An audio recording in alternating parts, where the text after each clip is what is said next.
so we're going to start with halfbacks. Relatively short and sharp. I personally don't think, and I think looking at the selection across the board of halfbacks in Supercoach, that there are a lot of options, but there are some key decisions to make, Roo. And the big ones are between Nathan Cleary at 811k, Nicho Hynes at 735k. I think they're the big two. Ownership would suggest that certainly Nathan Cleary is the big one. But what we're going to throw in today to really, really throw a spanner in the works is Thomas Duffy, the young Cowboy. We're under the impression that what we think will be the starting halfback for the Cowboys in round one. There's a lot to play out across the remainder of the preseason. We'll see the round one team list, but to our knowledge, we think that he's going to be the starting halfback for the Cowboys. Probably not goal kicking, likely to go to Scott Drinkwater, but that's how we're feeling. Yeah, look, I've, like you guys at home, I have seen all the reports, and I'll be honest with you, I sort of went, I don't know if I buy into that. Jake Clifford's had surgery, I don't know. But, I actually spoke to a couple of guys a little bit in the know on the weekend, and they seem to think that Tom Duffy will be the halfback. So, once again, guys, we will just wait for absolute confirmation on team list. But, mate, at the moment, I'm going to run with thinking he is the halfback at basement price. It frees up a lot. As you said, he is a goal kicker. Goal kicked at like 73%, which it's wild. Like when I saw 73%, well, that's all right. Then I looked at the actual stats. It's actually not that great compared to other NRL goal kickers. Like Drinky's at like 79 or something. I think he's about 6% ahead. So I don't think he'll goal kick, but we spoke about this on Bloke 2 weeks ago. He absolutely killed it in Q Cup last year. He had about 30 try assists. The Cowboys, who are a very good attacking side, I think they'll lean into that more and more. I can't see him not being at least relevant, and I kind of think there's a world where you could play him some weeks in a good matchup. And he's 198k, mate. He's bottom dollar. And I look at the ownerships. Currently selected, Nathan Cleary is at 46%. You've got Sandon Smith. He's dual halfback hooker. We've spoken about him in the hooker position. We'll touch on him today, but I think we've said all we need to about Sandon. He's at 53%. What we're going to do is, because there are some just quite obvious options in my eyes at halfback, 5'8" is the more troublesome position. So all the dual halfback 5'8", we're going to touch on them in the 5'8" slot. But Roo, where we're at right now, and again, it is the definition of a spanner in the works, but it's, all right, do you go Nathan Cleary and Nicho Hynes, meaning you potentially pass up Tom Duffy at bottom dollar in a good attacking outfit, big risk? Do you go with Nicho Hynes and Duffy, or Cleary and Duffy? Do you look at it that way? The alternate option is, do you use your flex position? We've said all preseason about, all right, go 3-gun fullbacks or 2-gun fullbacks and Isaiah Iongi. There's now a realistic option where, whilst I still favour the Iongi and fullback options, if you really want Hynes and Cleary, and there'll be people out there who do, where you could potentially use Duffy as your third halfback and use him there. Probably not going to be the popular option, but I think to kick off the halfback slot, mate, let's talk about the big one in Cleary v Hynes and Duffy. What are our plans for starters? Are you thinking, well, I know you're not that keen on Hynes as it is, so does that mean you're looking at a Cleary and Duffy combo? Yeah, for sure. Cleary and Duffy for me, I'm just too scared not to have Cleary. And you have a look at it, like he's only 80k more expensive than Hynes as well, which I think there's some decent value in Nathan Cleary at the moment. Hynes, mate, I get where people are coming from, but I think you really are sort of going in blind. Like I have people tell me, another preseason, he'll be better with Trindle. Like, yeah, I think from a football point of view, they will be better, but I'm not convinced that means he'll find more Supercoach points. I think you have a sample size of an entire season where literally you take out the games that Trindle wasn't there. The bloke averaged like 120 in those games. With Trindle, it's like 60.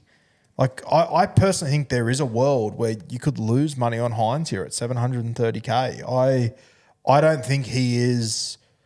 I don't think you've got any evidence that can suggest to me that like he's about to turn a corner and go back to where he was or go up a little bit. I think there's a serious chance that he loses money. I just don't have any evidence to suggest it's going to turn around. What do you think? You want some evidence? NRL PHYSIO. You know that spells, Roo? I do. Fafazio. Trimbapoline. Firstly, so where I sit on it is that if Duffy starts round one, I wanted to go Hynes and Cleary, and I didn't even really overthink that position. I was like, boom, they're the standout. I want them both. I also think they're both undervalued to start the season. Now I'm thinking, Duffy's. I need to stop saying Duffy. It's not Matt Duffy. It's Tom Duffy. He's the Duff man. Yes, the Duff man. Duffy. I just think he's too good a cheapie in a key position. As you said, you don't necessarily have to play him each week. You can just sit him there, and there'll be weeks where as a halfback he's going to score some decent points and have the bigger scores, get some attacking stats. There'll probably be weeks where he has a 20 and a 30, but he should be making some good coin, and potentially, because of what we've seen statistically speaking from Queensland Cup, looks like he's a ball runner, plenty of try assists.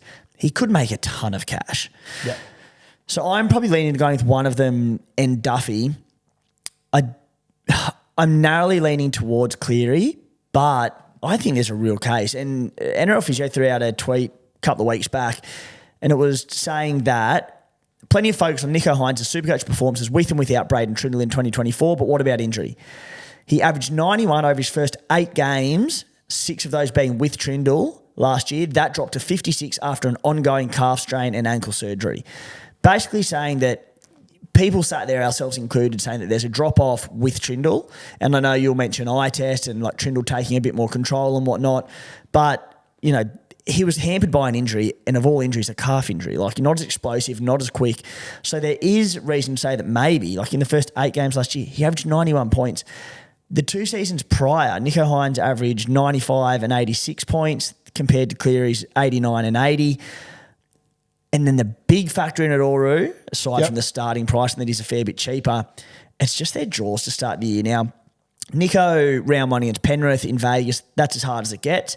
But he then goes to the Cowboys, the Bunnies, we don't know what they're going to deliver. The Doggies, that's at Shark Park. The Raiders, Manly, I quite like that draw to start the year outside of certainly the Penrith game. Cleary is coming back from an off-season shoulder surgery, I believe it is. He goes to the Sharks in Vegas, the Roosters, the Storm down in Melbourne, the Bunnies away from home. I believe it's away from home. That's a very tough draw. So I don't think it's as clear-cut as you think it is. Yeah, fair shout. And maybe he was carrying an injury. I just think, to me, as you said, I'm going to say eye test. It was very evident they weren't gelling together. Hynes has played the last few years as being the main guy. They play Hynes ball, and it will beat 14 teams in this competition. I think they've addressed it's probably not going to beat the top teams in this competition. You know, as you said, in the first 9 rounds, he averaged 95. Sweet, the 2 weeks that Trindle wasn't there in that, he scored 160 and 97. Like, I think that 95 is a little bit of a false narrative, realistically. I don't know. Maybe it was an injury, but I think it was pretty evident that he wasn't getting as much ball. Maybe he wasn't getting as much ball because of an injury, potentially. But one thing I know about Trindle is that he's a ball-dominant half. He always has been. I said this before a ball was kicked last season, and then the longer the season went, Trindle was still the ball-dominant half, and Hynes wasn't getting as much. I think it's a pretty simple equation. Hynes, when he is the main guy and the show's built around him, he is absolutely elite, and there's no denying that. And it was great to have Matt Moylan next to him who would sit on the left edge and say, when you need me, I'm here. Trindle just doesn't play like that. And I think the Sharks are a better side when Trindle is leading the side and Hynes can just sort of pop up here and there. But I think it just means that you're going to see less Supercoach points from him.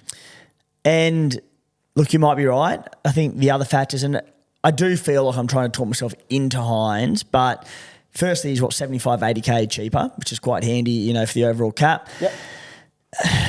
So the other concern, and do you have any issue with the fact that we do know that Nicho was playing with a calf injury at the back end of last year and for a lot of last year? Nathan, to our knowledge, I think Nicho's fit, fine. We'll get a look in trials. We probably won't in trials, to be fair, coming up, but see what he looks like. Nathan Cleary, he's in doubt for round 1 in Vegas. I think we all expect him to play, right? Like, he'll be doing everything he can to be there, but he's coming off shoulder surgery. So if Nicho's fully fit, Cleary's maybe he's 90, 95, I don't know, but there's doubt around him. How does that impact you? Not too much, to be honest with you. Like, if Cleary isn't named round 1, maybe it changes things, but I'd be very surprised if he's not named round 1. He then gets 2 weeks after that as well. I can't see myself starting without Nath, mate. And even if he was to not be named in round 1, I think I'd sort of be okay. Well, you'd pick him? I reckon there's every chance I do, yeah. knowing that it gives him 2 weeks to come, near enough 3 weeks before the game to come good. Yeah. That's it's huge. 1 week. I don't think it's the end of the world. It's going to be the 1 week. 1 week with no guarantee to play round 2, though. Sure, but I think we'll have a pretty good idea by then what Nath is doing. I think we'll be able to find that out. So, we'll wait and see when the time comes. But I think Nath is a very evident better option than Nicho Hynes. You know what Nath...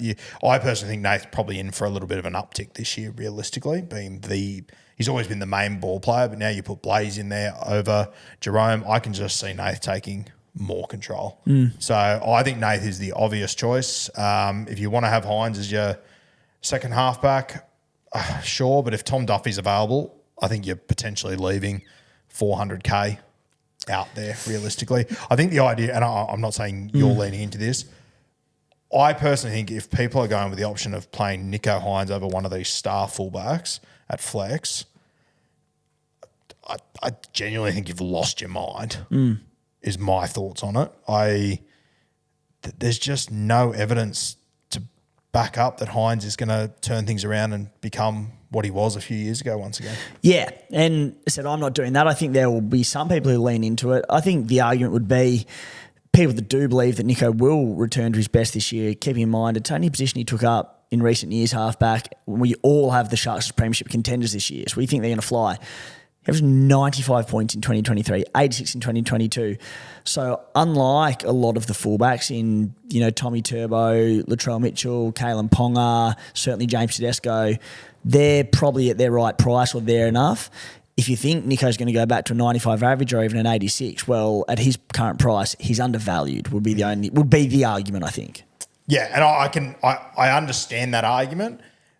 I just don't know how people can watch week to week how Cronulla play and come up with that conclusion.